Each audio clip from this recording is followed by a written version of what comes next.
여러분 안녕하세요. 1번부터 15번까지의 해설을 맡은 상동센터의 양송희 선생님입니다. 여러분이 이번에 풀어봤던 원래평가는 2022학년도 3월 학평으로 1등급이 76점에 달했던 어려웠던 시험이었습니다. 그래서 이번에 시험 점수가 좋지 않은 친구들도 너무 낙심하지 말고 학원에서 공부하는 대로 성실하게 잘 따라온다면 내년 여러분들의 3월 학평 때에 좋은 점수를 받을 수 있을 거라 기대합니다. 그럼 지금부터 우리 같이 해설을 해볼 건데요. 선생님이 맡은 1번부터 15번까지의 문항은 화법, 작문, 문법 유형입니다.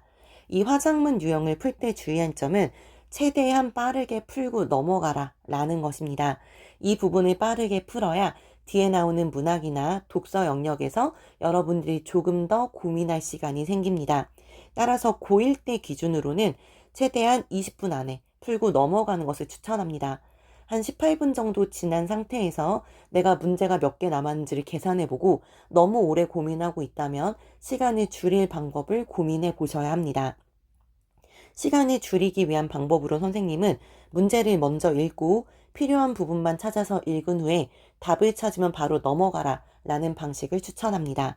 그럼 방금 말한 방식대로 한번 해설을 해보도록 하겠습니다. 모든 문제는 여러분이 이미 풀어봤기 때문에 지문을 다 읽었다라는 것을 가정하고 설명하도록 하겠습니다. 1번부터 3번까지는 학생의 발표라고 되어 있습니다.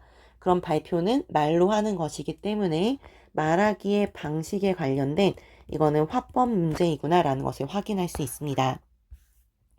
1번 문제는 발표에 대한 설명을 고르는 문제인데 용어의 뜻을 설명한다. 질문을 한다. 그런데 이런 질문을 한다라는 부분은 잘 보셔야 하는 게 화법 부분이긴 하지만 실제로 시험에서는 말하기로 시험을 보지 않기 때문에 이렇게 위와 같은 글자로 텍스트로 제공을 하게 됩니다. 그럼 이렇게 문자 언어로 제시가 되었을 때는 질문인 것을 보여주기 위해서 당연히 물음표를 쓸 수밖에 없습니다. 이러한 온점에 비해서 물음표는 한눈에 띄기 때문에 질문이 있는지를 찾아본다면 물음표를 기준으로 찾아보시는 게 빠르게 찾을 수 있는 방법입니다.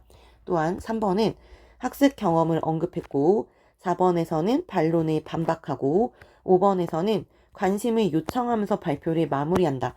그럼 발표를 마무리한다는 것은 발표 부분의 가장 끝부분, 글의 가장 마지막 문단에 나와 있을 가능성이 높겠죠.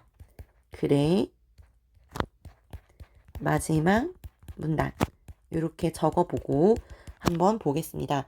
여러분 일단 요 끝부분 부분에서는 캠페인에 대한 관심을 요청하고 발표를 마무리했는지 하는 부분에 대해서 제가 말씀드린 내용을 주변에 많이 알려주시고 우리 동아리의 캠페인에도 지속적인 관심을 부탁드립니다.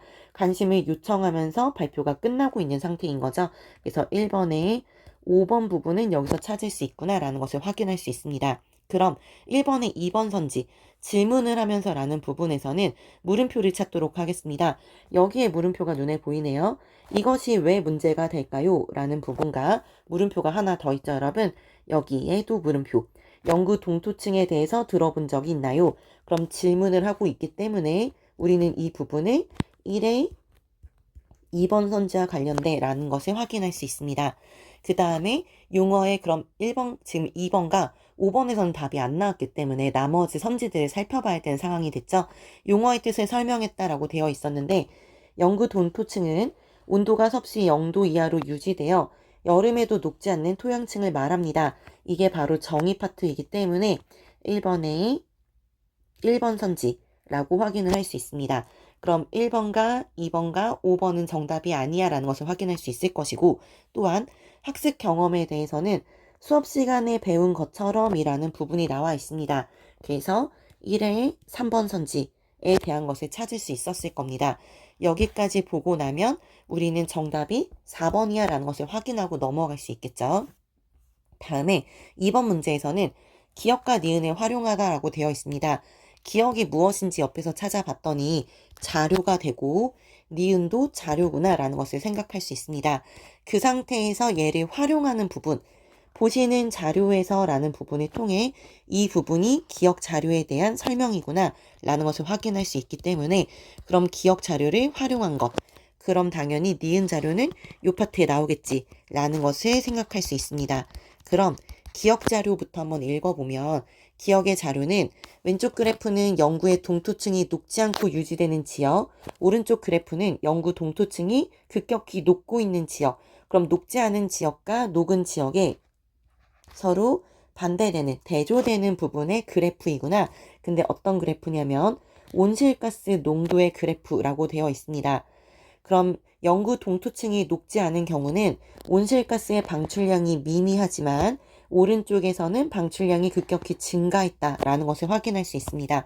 자, 여러분, 그럼 요런 지식을 가지고 2번으로 넘어가 보도록 하겠습니다. 일단 1번.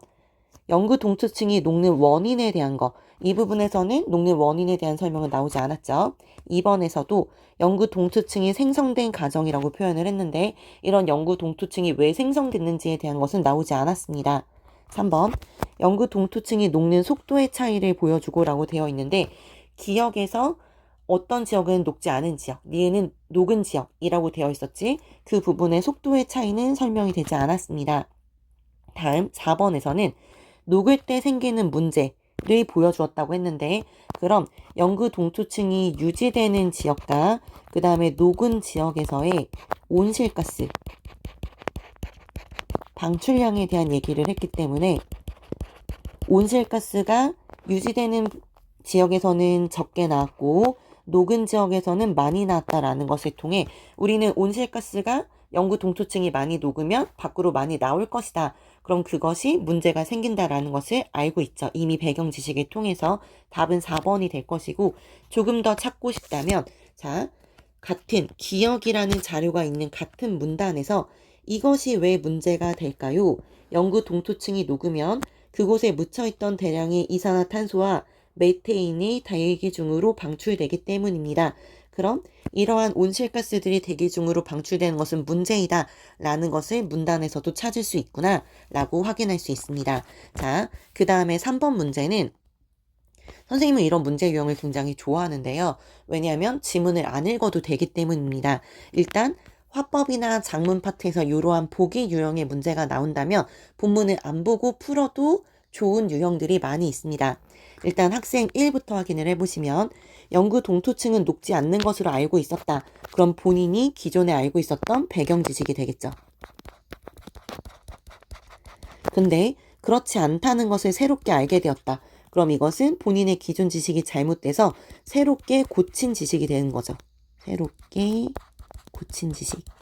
그리고 영구 동토층이 녹아서 문제가 생긴 사례를 더 찾아봐야지 발표에서 얘기하지 않았던 추가적인 활동까지 계획을 하는 것을 확인할 수 있습니다.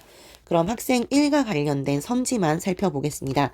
학생 1은 발표 내용을 듣고 알게 된 정보를 통해 기존의 지식을 수정하고 있다. 새롭게 영구 동토층은 녹지 않는다 라는 것이 아니라는 것을 알았기 때문에 맞아라고 확인할 수 있겠죠. 그 다음에 4번에 학생 1이 나옵니다. 그럼 학생 3은 안 봤기 때문에 일단 가로를 쳐놓을게요.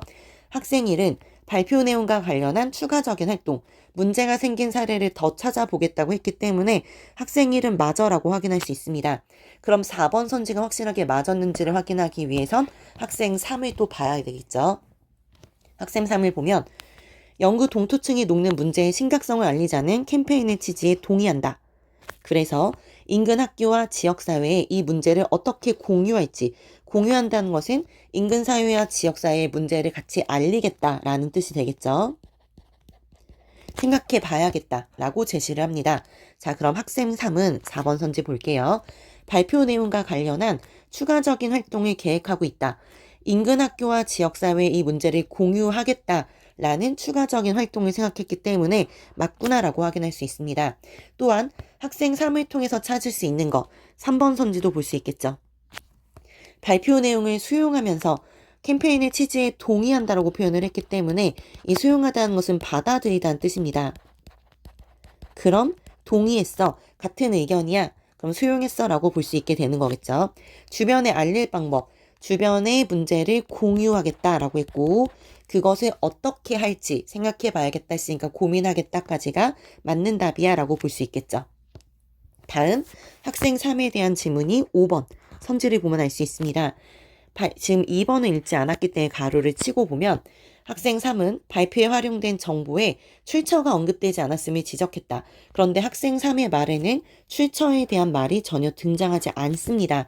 그래서 답은 5번이야 라고 풀고 넘어갈 수 있습니다.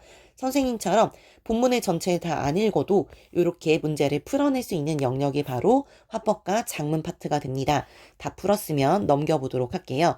자, 4번부터 7번까지는 가는 학생들이 나눈 대화. 그럼 우리 아까 대화는 말로 하는 것이니까 이 부분을 말하기의 방법과 관련된 화법이야 라고 보기로 했고, 나는 학생이 작성한 초고라고 되어 있습니다. 여러분, 초고는 처음 초자에 원고 고자를 써서 처음으로 쓴 글이란 뜻입니다. 그럼 글을 썼기 때문에 작문이라고 표현을 할 수 있겠죠. 자, 이 상태에서 우리는 또 문제를 먼저 보도록 하겠습니다. 가의 학생 1에 대한 설명으로 적절하지 않은 것. 그럼 이때는 가에서 학생 1만 찾아보도록 하겠습니다. 요 가글에서 학생 1, 또 학생 1, 학생 1, 학생 1 요렇게 대화를 하고 있는데, 일반적으로 이렇게 학생 1이 나오게 되는 부분은 학생 1 부분에서 선지로 제공이 되는 경우가 많습니다. 그래서 일단 학생 1의 첫 번째 말부터 한번 확인을 해보면, 지난번에 우리가 청소년의 SNS 이용 실태와 청소년의 심리적 특성을 관련지어서 교지에 글을 쓰기로 했었지. 그럼 조사해온 내용을 이야기해보자. 그럼 우리는 요것에 대해서 글을 쓸 거야 라는 것을 지금 확인할 수 있고, 요 부분에 대해서 앞으로 얘기를 나누게 될 화제 제시. 그런데 화제가 지난번에 했던 내용을 다시 한번 확인하는 부분이 되겠죠.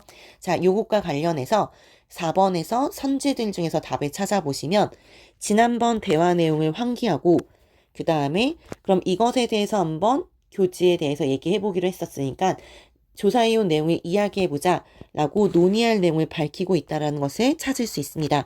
첫 번째 말에서 찾을 수가 있었네요. 그래서 얘는 4번에 5번 선지에서 확인할 수 있어 라는 부분으로 체크해 두겠습니다. 두 번째, SNS를 이용하다 보면 고립될 수 있다는 불안을 느끼기 쉽다는 거지, 뭐뭐 하다는 거지 라는 것은 앞에 사람이 얘기한 것에 대한 확인이라고 볼 수 있겠죠. 앞에 사람이 얘기한 것에 대해서 이렇게 얘기하는 거 맞아? 그럼 그 사람이 얘기한 내용에 대한 확인이 될 것이고, 또한 포모라는 말에 대해서 더 설명해 줄래? 그럼 얘는 추가적인 설명을 요청하고 있어 라는 것을 확인할 수 있겠죠.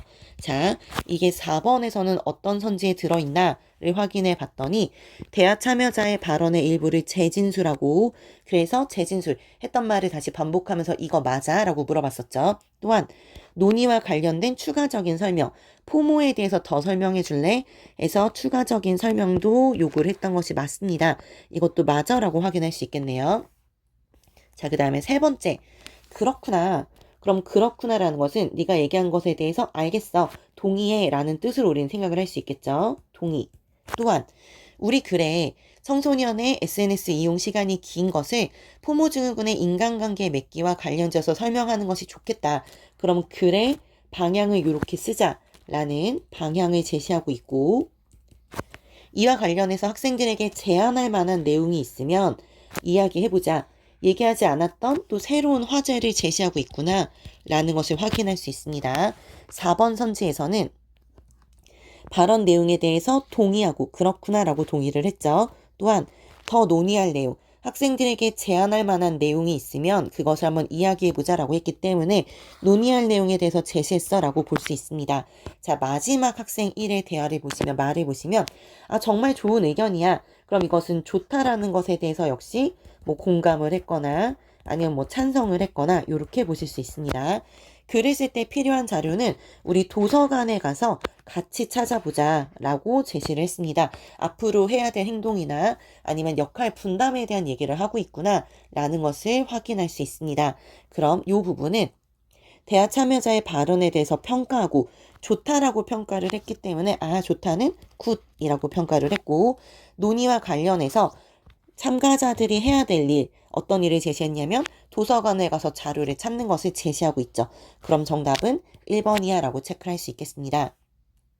5번에서는 A와 B에 대한 이해인데, 이런 문제는 일단 A만 먼저 읽고 그 다음에 답을 찾은 다음에 답이 복수가 된다면 B를 읽고 나머지를 소거하시면 됩니다.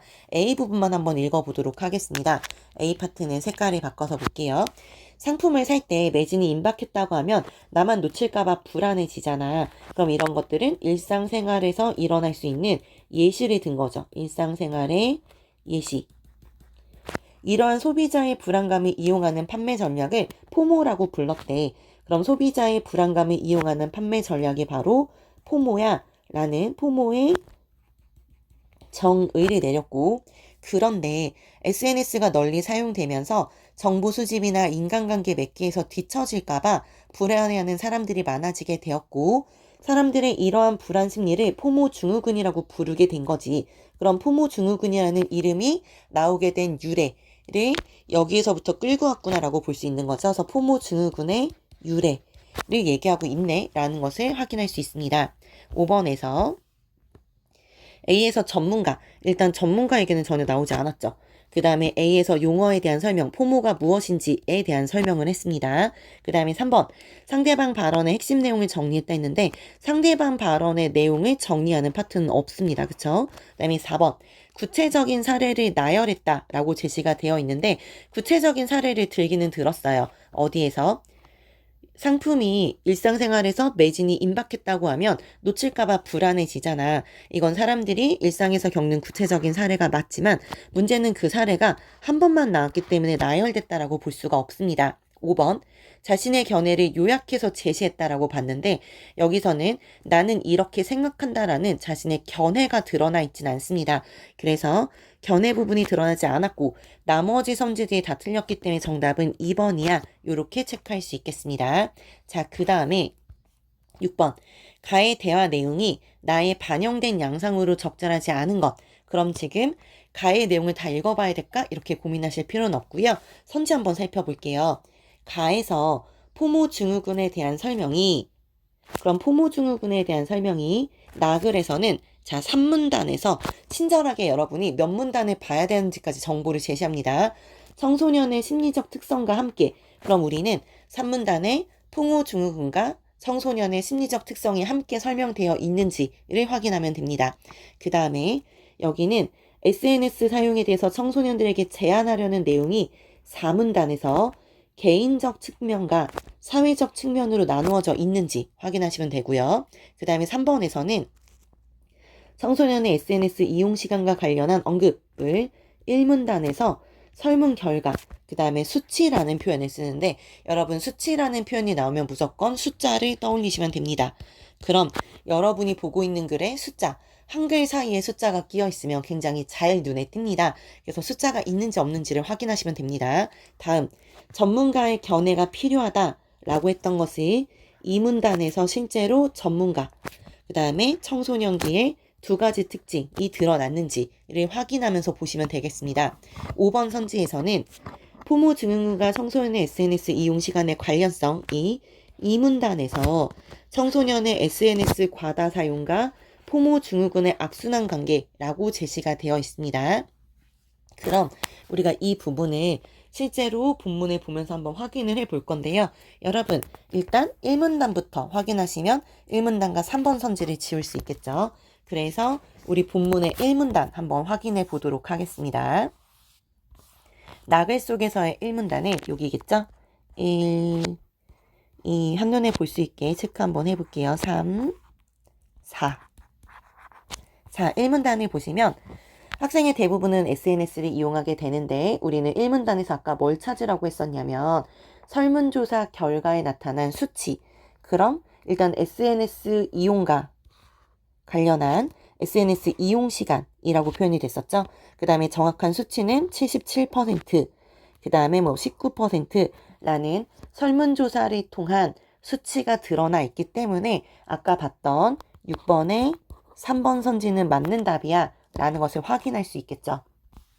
다음에 우리가 이 문단에서 찾아야 되는 정보는 아까 나왔던 문단 중에서 4번 문제가 되겠죠. 청소년기의 특성에 대한 전문가의 견해. 그럼 실제로 전문가에 따르면 이라는 부분이 찾을 수 있고 어떤 특성이 있냐면 청소년의 두 가지 특징으로 구체화되어 있다 했었기 때문에 첫 번째, 청소년은 타인의 기준과 인정을 중요시하는 특성이 있더라. 그 다음에 여기에 또한이라는 부분이 있잖아요. 또한은 추가한다는 뜻이겠죠. 그래서 2번. 청소년은 또래관계에 과하게 의존한다는 특성이 있다. 그럼 청소년기의 특성을 전문가의 의견대로 두 가지로 나누어서 언급했더라 라는 것이 드러났기 때문에 이는 6번의 4번 선지라고 확인을 할 수 있겠습니다. 또한 우리 6번의 5번 선지에서도 청소년의 SNS 과다 사용과 포모증후군의 악순환 관계로 제시하겠다라는 부분이 있기 때문에 이 문단을 찾아봤는데 문제는 이 문단에서는 포모증후군이라든지 SNS 이용 시간의 관련성이 지금 포모증후군과 악순환의 관계로 연결된다라는 말 자체가 없어요. 포모라는 단어 자체를 이 문단에서는 찾을 수가 없습니다. 따라서 5번 선지에서 이 부분, 포모증후군의 악순환 관계로 제시되어 있다라는 부분이 틀렸지 라고 확인할 수 있겠습니다. 그래서 정답이 5번이구나 라는 것을 확인할 수 있겠고, 다음에 7번 문제로 넘어가 보도록 하겠습니다. 가에 들어갈 문장은 일단 가글은 나글의 가장 마지막 부분입니다. 조건에 따라서 작성하세요. 여러분 선생님은 이런 문제도 좋아합니다. 이렇게 조건이 되어 있으면 본문의 내용을 제대로 읽지 않아도 풀 수 있는 경우가 많습니다. 일단 조건을 우리가 체크를 한번 해볼 건데요. 문단의 내용과 어긋나지 않도록 할 것. 이 문단의 내용에서는 학생들이 SNS 활용을 너무나 많이 과다하게 사용하다 보니 그것이 문제여서 그러지 말자라고 제안하는 내용이었지. 그래서 이 문단의 내용은 SNS의 사용을 줄이자라는 내용이었죠. 두 번째, 내용의 대비가 드러나도록 비교하라 라고 되어 있습니다. 여러분 근데 이때의 비교라는 건 우리 커다란 비교는 비교와 대조를 포함하는 개념입니다. 그래서 이때의 비교는 여러분이 생각하는 공통점이 아니라 차이점을 부각시키는 비교라고 생각하시면 좋겠고 대비라는 의미 자체가 차이점, 반대라고 볼 수 있겠습니다. 그럼 1번 선지부터 확인해 볼게요. 포모증후군은 아닌지 걱정만 하기보다는 사용시간 점검으로 여러분 일단 포모증후군이 아닌지 걱정하는 것과 사용시간을 점검하는 것 그럼 얘네 둘이는 서로 반대가 된다라고 볼 수 없는 내용이잖아. 대비라고 볼 수 없기 때문에 일단 얘는 대비가 안 쓰였으니까 답이 안 되겠죠. 2번 주말을 현실 속의 친구들과 시간을 보냈다면 그럼 다음 주말은 SNS 친구들에게 더 집중하도록 하지요. 여러분 현실 속의 친구들과 SNS의 친구들은 서로 대비가 된다라고 볼 수 있고 그 다음에 이때 시간을 보냈으면 이때 더 집중하자.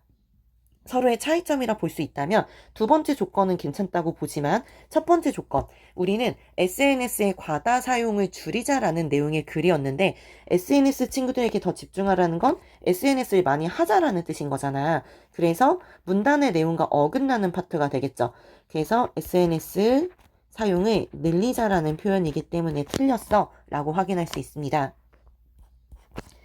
내 손을 잡아줄 옆자리의 친구만큼 내 마음을 잡아줄 SNS의 친구도 소중하다. 여러분 이것도 일단 옆자리의 친구는 일상생활의 친구인 거고 SNS의 친구는 온라인상의 친구이기 때문에 가상의 친구잖아요. 그럼 얘는 일단 내용의 대비는 됐다라고 볼 수 있습니다.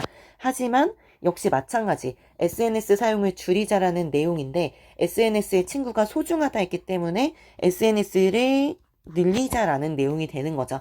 그래서 1번의 이것을 1번이라 봤을 때 1번의 조건과 맞지 않구나라고 생각할 수 있겠죠.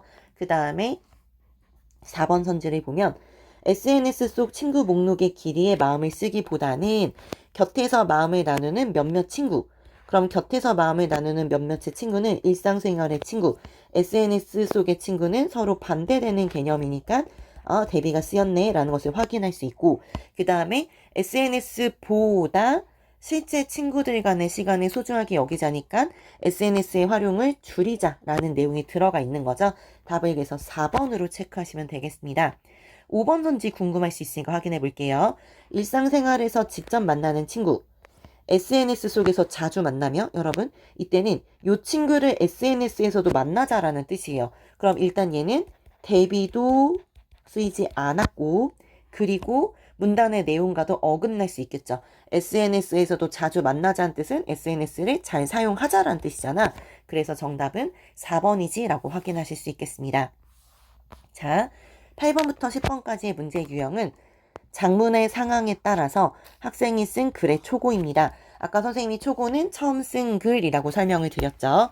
그래서 이때 초고라는 건 결국에는 장문의 문제구나. 자, 여러분 지금까지 풀어봤던 것처럼 일단 화작 유형에서는 첫 번째 화법 문제 세트, 두 번째 장문 유형의 세트, 그 다음에 세 번째 화법과 장문의 더한 복합 유형의 세트가 출제된다. 이게 형식으로 굳어져 있구나라는 것을 알 수 있습니다. 자, 이런 문제는 일단 장문 상황을 먼저 읽어보시는 게 좋아요. 일단 장문의 목적 자체는 도서부에서 선정한 패스트, 독서 감상문을 작성할 겁니다. 예상 독자는 학교 친구들이고요. 그 다음에 글을 쓸 때 고려할 부분은 작품의 특징을 다양한 측면에서 소개를 하고 싶고 패스트를 읽도록 권유하겠다라는 장문의 상황이 있습니다. 요것을 본 상태에서 또 우리는 8번 문제 한번 확인해 보겠습니다. 학생의 초고에 나타난 글쓰기 전략을 보기에서 모두 골라 쓰세요. 자, 여러분 이렇게 되어 있으면 초고에 나타난 글쓰기 전략이니까 결국에는 글 속에 나와 있는 것 찾아라는 것이 되겠죠. 자, 그럼 그 상태에서 패스트를 읽었을 때의 효용을 밝히면서 읽기를 권유한다. 두 번째, 패스트의 내용을 개괄한다. 세 번째, 작품의 주요 구조를 인용한다. 여러분, 근데 이렇게 인용이라는 것도 여러분한테는 힌트로 작용할 수 있습니다. 인용은 다른 사람이 한 말이나 글을 내 글에 가지고 와서 사용하는 것을 인용이라 부르잖아요. 우리는 이것도 글자로 제시가 되기 때문에 인용했다라는 것을 드러내기 위해서 이렇게 작은 따옴표를 쓰게끔 약속이 되어 있습니다. 그럼 인용이 된 부분은 작은 따옴표가 있는지 없는지를 찾아보시는 게 가장 좋겠죠. 다른 책과의 비교를 통해 그럼 다른 책의 이야기가 나와야 될 거잖아. 근데 패스트라는 책을 읽었을 때 이 책이라는 것을 표시하기 위해서 이렇게 굵은 꺽쇠 가루를 썼단 말이에요, 여러분.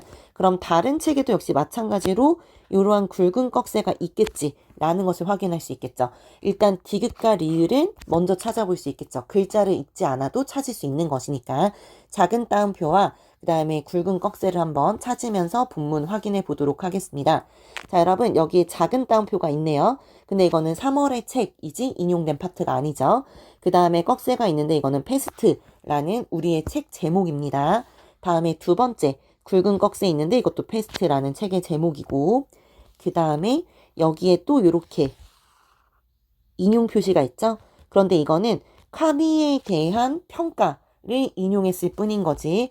이거는 작품에 나왔던 주요 구절이 아니잖아. 그 다음에 패스트라는 굵은 꺽쇠들은 책의 제목만 되어 있습니다. 그럼 우리는 빠르게 눈으로 훑어봤는데 작품에 나왔던 구절이 인용되진 않았어 라는 것을 확인할 수 있었고 그 다음에 다른 책 얘기도 쓰이지 않았어요. 그래서 디귿과 리을이 잘못됐는데 여러분 문제가 굉장히 친절하게 되어 있죠. 디귿과 리을을 지웠더니 정답이 2개밖에 안 남았고 선지들의 정답이 다 2개씩으로 짝을 지어져 있는 상태 답이 그래서 1번이구나를 빠르게 찾고 넘어갈 수 있는 유형의 문제였습니다. 다음 9번 문제 보도록 하겠습니다. 보기는 윗글을 쓰기 위해서 학생이 참고한 자료입니다. 이 자료를 한번 확인해 보면 기억은 알베르 카미는 프랑스의 소설가로 탁월한 통찰과 진지함으로 우리 시대의 인간의 정의를 밝힌 작가라는 평을 받았다. 이 평이라는 것은 평가라고 볼 수 있고 작가에 대한 설명이지라고 볼 수 있습니다. 니은에서는 카미가 연설을 한 내용입니다. 제가 보기에 예술이란 고독한 향락이 아닙니다. 그럼 뭔데?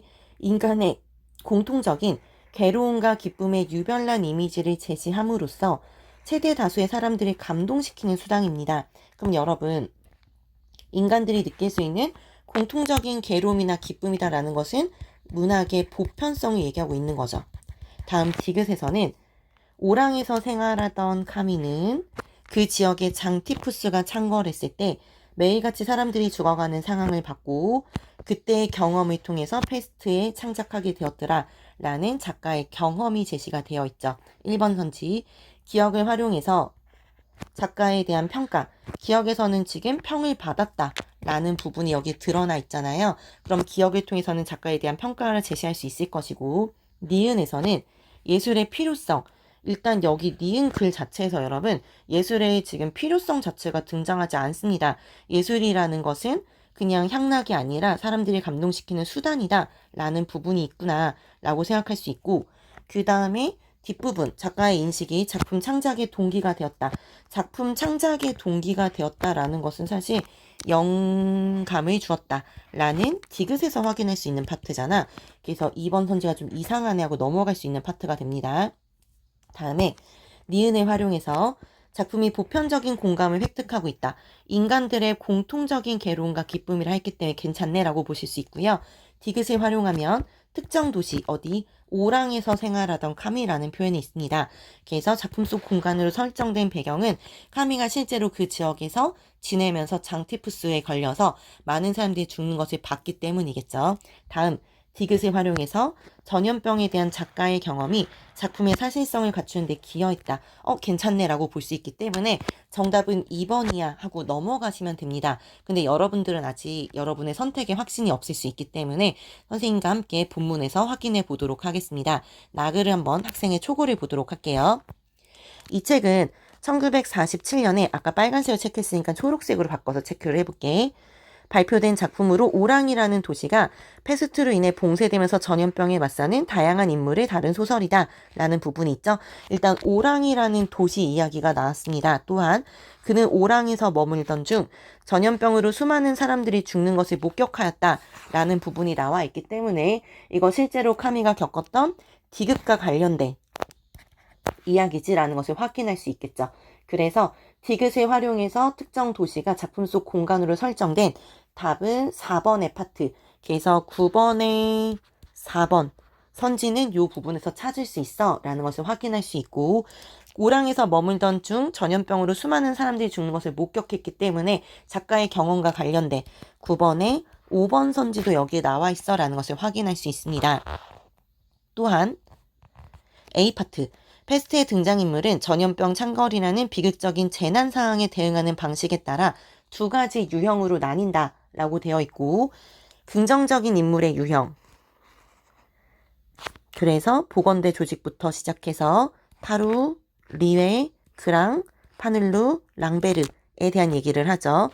그 다음에 반면에 부정적인 인물이라는 사람으로 코타르라는 사람의 이야기가 나옵니다.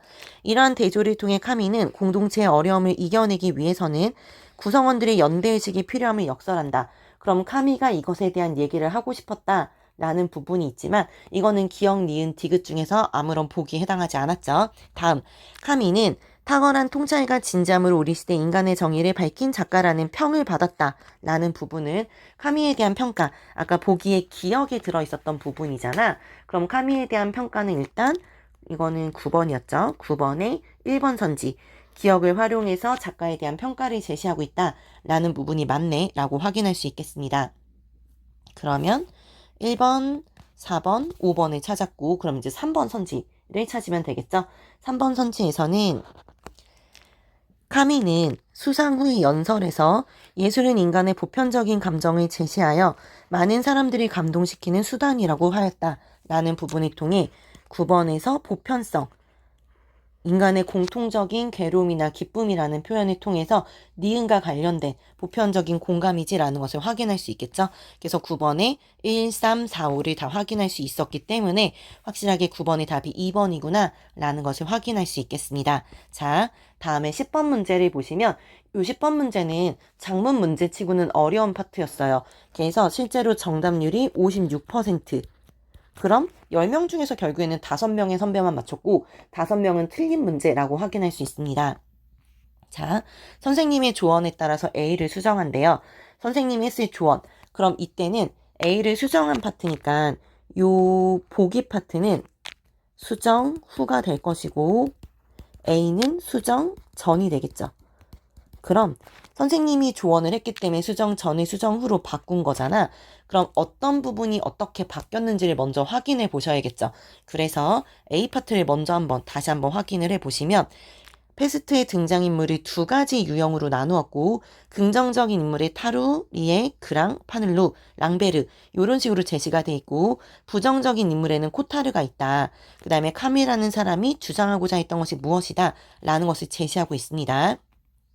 근데 보기에서는 작가는 재난이라는 상황에 부각하기보다는 그 속에서 살아가는 인간의 다양한 모습에 주목한다. 인물에 대한 얘기를 하는 건 똑같아요. 그쵸? 근데 아까 전에는 긍정적인 인물과 부정적인 인물로 나누었는데 긍정적, 부정적 인물이란 얘기가 사라집니다. 대신에 리웨라는 사람, 이 사람이 어떤 사람이야? 아까는 그냥 의사 리웨라고 됐다면 세전선에서 환자를 치료하는 이라고 해서 조금 더 자세하게 설명해줬죠. 그 다음에 타루도 보건대의 타루가 아니라 민간 보건대의 조직을 주도했다라고 해서 타루에 대한 또 간단한 설명이 있습니다. 또한 그랑, 공무원 그랑이 아니라 묵묵히 자신의 임무를 수행하는 말단 공무원 그랑, 이런 식으로 인물을 조금 더 자세하게 드러냈네. 자세히 드러냄의 특징이 있구나라는 것을 확인할 수 있고, 그 다음에 신념과 다르게 돌아가는 현실 속에서 내적 갈등으로 고민하는 성직자인 파눌루, 탈출을 시도하다가 오랑에 남아서 페스트와 싸운 기자인 랑베르, 또한 혼란 속에서 자신의 이익을 추구하는 밀수업자인 코타르, 이러한 인물들의 얘기를 하게 되고요. 그 다음에 페스트라는 질병과의 전쟁 속에서 매일 패배하면서도 굴하지 않는 다양한 인간들의 모습을 통해 카미는 인간은 어떤 존재여야 하는가라는 질문을 던지고 그에 대한 답을 암시한다 라고 카미가 무엇을 강하게 주장한다라는 역설한다라는 부분을 빼고 암시한다라는 부분으로 바꿨네요. 자, 여러분, 그럼 일단 이 부분에서는 인물에 대한 이야기가 빠지면 안 되겠죠.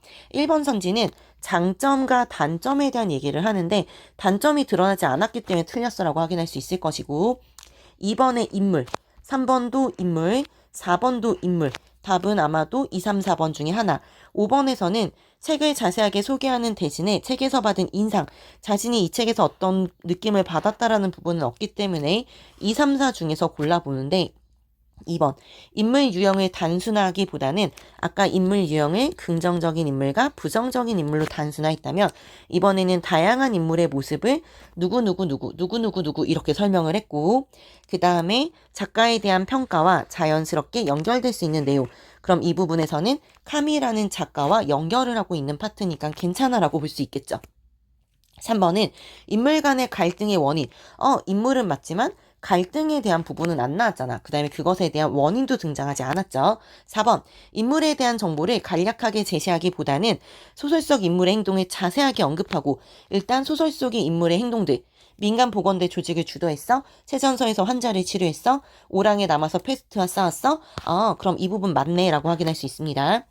우리 사회에 필요한 바람직한 인간상을 제시하는, 우리 사회에 어떤 인간상이 필요해? 라는 부분은 없었지 라고 확인할 수 있습니다. 우리가 살아가는 사회 속에서는 어떤 인물이 필요하다라는 내용은 등장하지 않았기 때문에 정답을 2번으로 골라주시면 되고, 선배들이 실제로 여러분 이 4번 선지를 32%의 선배들이 선택을 했어요. 그만큼 매력적인 오답이었다라는 것을 확인하실 수 있겠죠. 그 선배들은 2번 아니면 4번 둘 중에 정답을 하나를 줄인 상태에서 이제 2번과 4번을 고민하다가 4번을 선택한 친구들이라고 볼 수 있겠습니다. 자, 여러분, 여기까지 해서 화작 파트가 끝났고요. 이제 문법 파트로 좀 넘어가 보도록 하겠습니다. 우리의 문법 파트는 일단 요즘에는 이렇게 고정된 부분이 다음의 글을 읽고 물음에 답하세요. 그런데 이 다음의 글을 굉장히 길게 줬죠. 그리고 이것과 관련한 문제를 2문제를 주게 됩니다. 그래서 선지를 지문을 읽고 나서 풀어야 되는 유형이기는 한데, 문법에 대한 지식이 있으면 지문을 굳이 다 읽지 않더라도 문제를 풀 수 있습니다. 근데 여러분들은 사실 문법에 대한 지식이 별로 없는 상태이기 때문에 본문과 함께 추가해서 한번 읽어보도록 하겠습니다. 일단 11번 문제, A를 이해한 내용. 그럼 A가 뭔데를 찾아봤더니 A가 바로 이 부분이네요, 여러분. 그 다음에 이 부분을 우리가 사전 파트라고 볼 수 있습니다. 여러분이 읽어봤던 국어사전의 일부야 라고 대시가 되어 있죠. 이때 사전에 실려있는 단어, 대표적인 요 단어를 우리는 표제어라고 되어 있죠, 밑에. 그래서 얘가 바로 표제어예요. 여러분 같이 적어볼까요? 그 다음에 옆에 얘 품사 정보가 등장을 합니다. 그래서 이 표제어에 대한 품사가 제시가 되어 있고, 이 풀다라는 단어는 1번의 뜻과 2번의 뜻을 가지게 됩니다. 그럼 여러분, 요 1번 안에서도 1번부터 5번까지의 뜻이 실려 있네. 그럼 풀다라는 단어는 여러 가지의 뜻을 가진 단어인 거잖아. 우리가 이런 것을 다이어, 하나의 단어가 여러 의미를 가진 경우라고 해서 얘를 다이어라고 표현을 할 수 있죠. 자, 그랬을 때 요 가로 안에 묶여있는 요 부분을 우리는 요 기호라고 적혀 있죠? 문장 성분에 대한 정보, 서술어로 쓰일 때 요구하는 문장 성분에 대한 정보라고 되어 있는데, 이번에 여름방학 때 문법 특강을 들었던 친구들은 무슨 말인지 한 번에 알아들을 수 있었을 거예요. 우리가 이런 것을 서술어의 자릿수라고 표현을 합니다. 서술어를 쓰기 위해서 필수적으로 필요로 하는 다른 문장 성분의 개수를 나타내게 됩니다. 원칙적으로 서술어는 주어를 항상 요구하기 때문에 문형 정보에는 주어를 제외한 나머지 필수적인 문장 성분에 대한 정보가 제시됩니다. 그럼 얘는 지금 풀다라는 단어는 당연히 주어는 써야 되는 거고, 무엇을 늘로 묶이게 되는 목적어 라는 애가 꼭 필요해 라는 것이 됩니다. 그 다음에 풀다 네모 2번에서는 무엇에 라는 표현이 같이 쓰이기 때문에 당연히 주어 필요할 것이고, 무엇에 라는 표현이 지금 여기서는 액체에 라는 부분으로 쓰이고 있죠. 그래서 얘는 부사격 조사 에가 붙었기 때문에 부사어라고 확인할 수 있습니다. 그 다음에 뒤에 오는 을은 역시 마찬가지로 목적어야 라고 확인할 수 있겠죠. 우리 문법 특강을 들었던 친구들은 전부 다 기억나시는 거 맞죠, 여러분? 자, 그랬을 때 여기까지 해석을 한 상태로 여기에 1번 문제를 한번 11번 문제를 보도록 하겠습니다. 2에서 1의 의미로 쓰인 풀다는 부사어를 요구한다. 지금 네모 2번에서 다시 1번으로 쓰였던 말은 무엇을 이라는 표현으로 선생님이 주어, 부사어, 목적어라 적어드렸을 거예요. 그럼 부사어를 요구하는 것이 맞구나 라고 확인할 수 있습니다. 문형 정보에 주어는 표시되지 않았어요. 그쵸? 그런데 우리가 아까 여기서 주어는 원래 기본적으로 필요한 애기 때문에 주어를 제외한 것들만 적습니다. 그럼 당연히 주어는 다 요구하는 게 맞아 라고 확인할 수 있겠죠. 3번 네모 1번의 1과 네모 2의 1의 의미는 풀다는 모두 목적어를 요구한다. 네모 1, 2 모두 을이라는 목적어 정보가 있었기 때문에 맞아 라고 확인하실 수 있습니다. 4번 풀다가 네모 1의 1의 의미로 쓰일 때와 네모 1의 5의 의미로 쓰일 때 어쨌든 네모 1로 같이 묶여있는 상태에서는 목적어 을이 필요했던 상태, 그럼 필수적인 문장 성분의 개수는 주어와 목적어로 전부 다 같구나라는 것을 확인할 수 있습니다. 그럼 정답은 5번이 되겠죠.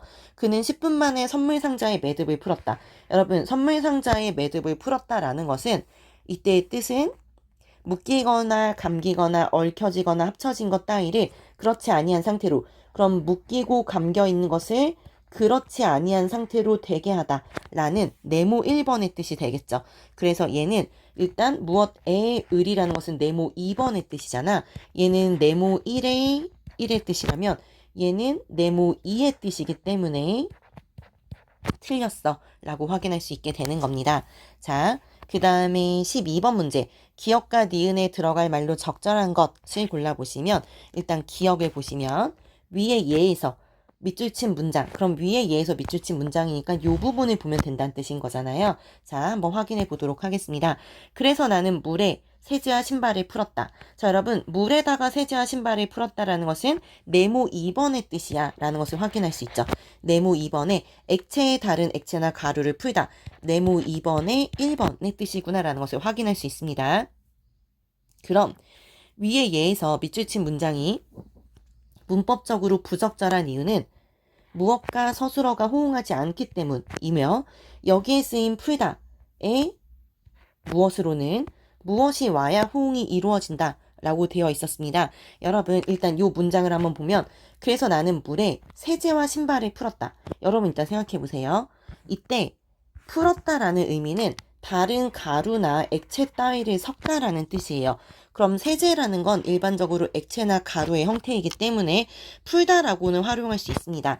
하지만 신발이라는 것은 고체의 상태로 되어 있고 가루가 아니잖아. 그래서 풀었다라는 표현을 쓸 수가 없어요. 신발은 담그다, 담갔다라고 표현을 하셔야겠죠. 그럼 세제는 푼 것이고 신발은 담근 것이잖아. 그럼 이때 신발을 이라는 목적어와 담갔다라는 서술어가 어울리지 않는 상태라고 볼 수 있게 되겠죠. 그래서 이때는 일단 기억에 목적어와 서술어가 호응하지 않는다. 여기에 쓰인 그런 풀다의 목적어로는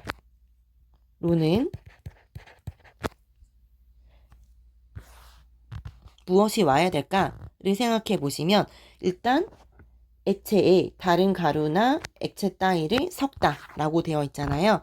그럼 당연히 액체나 가루 등이 와야 호응이 어울린다 라고 볼 수 있게 되겠죠. 그럼 그것과 적절한 답은 1번이야 라고 체크를 할 수 있겠습니다. 자, 그 다음에 13번 문제는 여러분 표준 발음법이라고 되어 있습니다. 여러분이 중학교 2학년 때 배웠던 정확한 발음과 표기에 정발표 파트와 연결된 것이지 라고 확인하실 수 있습니다. 요런 문제는 사실 여러분 그냥 보기 2번 부분과 그 다음에 요 지문에 나왔던 기억과 여기에 발음들이 맞는지를 확인하는 게 일단 가장 첫 번째로 하셔야 되는 작업이에요. 문제가 쉽게 나올 때는 그냥 발음만 보고도 틀린 것을 골라낼 수 있기 때문입니다. 그래서 정답은 일단 1번이야 라는 것을 우리는 확인을 할 수 있는데 이 정답이 왜 1번이었냐면 일단 읽지, 책장에서 읽지 않은 시집이라고 할 때 읽지는 받침이 리을 기억으로 쓰여 있고 뒤에 지읒이라는 자음이 온 상태인 거죠. 그래서 겹받침인 리을 기억이 어말 또는 자음 앞에서 지읒이라는 자음 앞에서는 각각 기억으로 발음됩니다. 라고 되어 있고 다만이라는 예외 조항은 기억 앞에서이기 때문에 우리는 지읒 앞에서이기 때문에 요것을 활용할 필요가 없겠죠. 그럼 이때 읽지에서는 익은 익 이렇게 기억으로 읽어주셔야 되고 그 다음에 여러분 받침 기억 그래서 리을 기억 여기 있네요. 뒤에 연결되는 그, 느, 브, 스, 즈 이런 애들은 된소리로 그럼 끄, 뜨, 뿌, 스, 쯔 라고 읽으란 뜻인 거잖아. 그때 그럼 지읒은 쌍지읒인 된소리로 발음해서 읽지라고 읽으셔야 됩니다. 그래서 읽지라는 발음이 잘못됐기 때문에 답은 1번이야 라고 체크할 수 있었습니다. 자, 다음 14번 문제를 보시면 여러분 이 14번 문제는 오답률이 굉장히 높았던 그래서 전체 순위 안에서 두 번째로 친구들이 많이 틀렸던 문제로 얘는 정답률이 34%였어요. 그럼 그 말은 틀린 선배들이 더 많은 거죠. 10명의 선배들 중에서 3명은 맞았지만 7명의 선배들은 틀렸어 라고 볼 수 있는 문제가 됩니다. 문제가 조금 오해가 있을 소지들이 있긴 했지만 한번 읽어볼게요. 하나의 단어가 수사로 쓰이기도 하고 수관형사로 쓰이는 경우가 많습니다. 우리 이것도 문법 특강을 이번에 들었던 친구들 기억나시죠? 하나의 단어가 수사로도 쓰이고 관형사로도 쓰입니다. 그럼 하나의 단어가 두 가지 이상의 품사로 사용되는 경우이고 우리가 이런 것을 품사 통용이라고 불렀죠. 자, 그런데 수관형사로만 쓰이는 단어도 있습니다. 우리는 수관형사로만 쓰이는 단어를 찾으세요 라는 문제였어요. 근데 선배들이 많이 틀렸던 이유는 여기 안에서 관형사를 찾으려고 노력했기 때문에 많이 틀렸다라고 확인할 수 있습니다. 여러분 일단 수사는 하는 역할이 수량이나 순서를 세는 단어를 수사라고 표현을 하고 관형사는 뒤에 오는 체언 그래서 뒤에 체언을 꾸미는 성분을 우리가 관형사라고 표현을 하게 됩니다. 자, 이때 첫 번째 하나라는 단어는 필통에서 연필 하나를 꺼냈다. 그때 이 하나는 연필의 수량을 나타내는 표현인 거잖아. 선생님 여기다 순세라고 적었네. 고쳐볼게. 자, 이거는 연필의 수량을 나타내는 거지 뒤에 오는 말을 꾸며주고 있진 않잖아요. 그럼 얘는 수사로 쓰였기 때문에 수관형사로만 쓰이는 단어는 아니겠죠? 그래서 하나를 지어보도록 하겠습니다. 자, 다음 그 마트는 매월 둘째 주 화요일에 쉰다. 이때는 뒤에 오는 주라는 의존 명사를 꾸미고 있는 상태이기 때문에 관형사가 맞습니다. 그런데 이 둘째라는 단어는 다른 경우에 우리는 수사로도 활용될 수 있습니다. 어떻게 쓰일 수 있냐면 계란말이를 한다고 계산을 했을 때 자, 계란말이를 만드는 방법은 첫째, 그릇에 계란을 깬다. 둘째, 그 깨어놓은 계란을 마구마구마구 섞는다. 이렇게 표현을 하게 된다면 첫째, 둘째라는 순서를 셀 수 있는 수사로도 활용이 가능합니다. 수사도 오케이. 그렇기 때문에는 관형사, 지금 이 보기 2번에서는 관형사로 쓰였지만 다른 문장에서는 수사로 쓸 수 있다는 뜻이에요. 그래서 둘째라는 단어를 지워주셔야 됩니다. 그럼 정답은 2번이 되겠죠. 자, 3번. 이번 학기에 책 3권을 읽는 것이 나의 목표야. 이때 3권에서는 뒤에 오는 권이라는 책을 세는 의존명사를 꾸며주고 있고, 그럼 당연히 체언을 꾸며주고 있기 때문에 얘는 관형사야 라고 볼 수 있습니다. 그런데 이때 수사, 수량이나 순서를 나타내는 표현으로 봤을 때 요 세라는 표현은 문제는 여러분 관형사만의 특성, 조사가 붙을 수 없다라는 것입니다. 조사와 결합이 안 되는데 세 뒤에는 어떤 말로 쓰이든 새는, 새가, 새을, 새의, 새에게 이런 식으로 조사를 붙였을 때 적당하지 않습니다. 그래서 얘는 무조건 관형사로만 쓰이는 단어야 라는 것을 확인할 수 있고 6명이나 이 일을 자원해서 정말 기쁘다. 이 문장 안에서는 6이라는 것은 뒤에 오는 사람을 세는 단위 명사인 명을 꾸며주고 있습니다. 그래서 이 문장에서는 관형사로 쓰인 게 맞아요. 하지만 여태까지 내가 사귀었던 전 남친의 숫자는 6이다. 라고 해서 우리는 전 남친의 수량을 셀 수 있는 수사로도 활용이 가능합니다. 그럼 수사도 가능하기 때문에 이 6도 관형사이자 수사로 활용할 수 있기 때문에 정답은 새라고 하게 되는, 미안해 얘들아. 여기다 체크하면 안 되지. 밑에서 체크를 해야 되는 거죠. 새라고 되어 있는 2번만 정답이지 라고 볼 수 있고 실제로 선배들 같은 경우는 4번 선지를 31%의 학생들이 골랐어요. 그래서 정답률이 34%였는데 오답을 고른 친구들도 매우 높았던 지문이었구나 라는 것을 확인할 수 있습니다. 골고루 많이 골랐지 라고 친구들을 생각하시면 될 것 같아요. 이 지문에 많이 틀린 이유는 보기 안에서만 관형사를 찾다 보니 정답이 없네 어떡하지? 하고 고민하다가 이제 찍었던 것이 아닌가라는 생각을 하게 됩니다. 자, 그 다음에 마지막 우리 15번 문제를 보시면 이 지문은 많은 선배들이 맞췄어요. 그래서 정답률이 90%에 해당했습니다. 그래서 빠르게 한번 풀어볼게요. 기억부터 이응에 대한 설명으로 적절하지 않은 것을 골라보시면 자, 저기 버스 온다. 근데 차에 사람이 많아 보이네. 그럼 이때 버스 안에 사람이 많아 보여란 뜻인 거잖아. 얘네 둘이는 같은 뜻이야 라고 확인할 수 있겠죠. 자, 니은은 차는 버스의 상이어. 차라는 것 안에 종류 중에 버스가 포함되는 것이니까 상이어 괜찮고요. 그 다음에 기억을 가리키는 표현, 버스를 가리키는 표현도 맞는 답이 되겠죠. 자, 그 다음에 2번에 디귿과 리을은 다른 단어래요. 디귿은 이곳, 리을은 여기. 그럼 이곳과 여기는 다른 단어니까 다른 단어가 맞지. 근데 이곳은 원래 이렇게 사람이 많았나? 여기 원래 혼잡한 데는 아닌데 그럼 얘네 둘이 지금 같은 곳을 나타내는 것도 맞겠죠? 자, 3번. 미음은 배낭을 나타낸대요. 이 중에서 더 작은 것을 주면 돼. 비읍은 물병을 나타낸다라고 되어 있습니다. 그럼 여러분 이때 이라는 표현은 앞에서 나왔던 말을 반복을 줄이기 위해서 쓰는 지시어인 거잖아. 그럼 당연히 이때는 위에 있는 표현을 보셔야겠죠. 자, 물병 좀 꺼내줄래? 배낭을 열면 물병이 2개 있어. 그럼 이 중에서라는 건 2개 중에서란 뜻이니까 이때 이는 물병을 나타내는 표현이죠. 배낭이 아니라 배낭을 2개를 메고 있는 상태는 아닐 거 아니야 지금. 배낭이 아니라 그래서 얘는 물병이구나 라는 것을 확인할 수 있습니다. 그래서 정답은 3번이 됩니다. 여러분 짧지 않은 시간이었지만 그래서 여러분이 풀었던 것을 잘 확인할 수 있는 시간이었으면 좋겠습니다. 그래서 정리 잘 해두시고 다음번 강의도 이어서 듣도록 하겠습니다. 실제로 선배들도 이 유형을